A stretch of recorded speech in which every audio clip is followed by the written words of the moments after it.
uyu munsi nashaka mfata akanya gatoyi cyane kugira ngo menyeshe cyane cyane abakunzi b'u Burundi inshuti kugira ngo bamenye ivyo turimwo.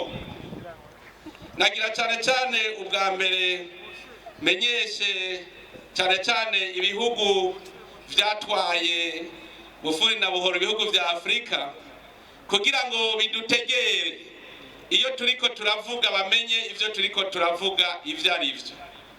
Aha ku Burundi cyane cyane nagomba kumenyesha ibihugu vyatwaye ibihugu vya Afrika yuko mu Burundi twebwe twafashe ingingo yo gusubira kuraba neza akahise kacu kugira katubere ikigwa dushinge umushinge ukomeye wo kubaka kazoza ku Burundi.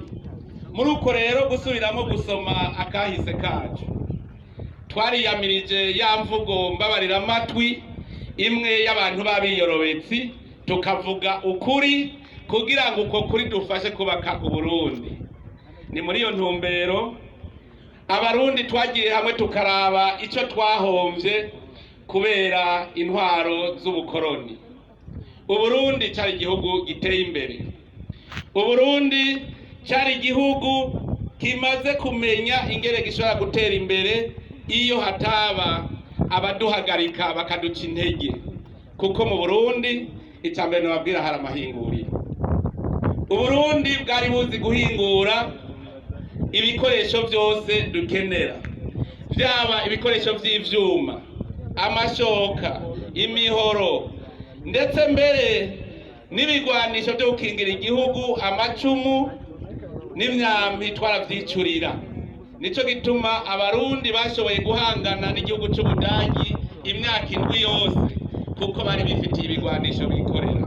Abarundi barahingura kuko twarikorera imarabiti, ibintu byose twaravyikorera twebwe nyene tubikoze mu butare.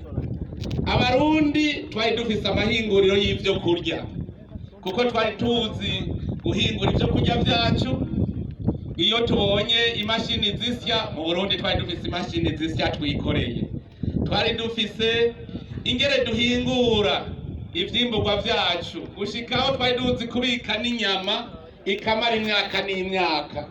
Jerekana ko abarundi twarabahinga, twarababaji, twarabaza ubwato, amasekuru, ibikoresho byose dukeneye tukabumba ibikoresho dukoresha mu mihani wacu. Abarundi bari bazi kubika ivyo kurya kugira ntivyononekare.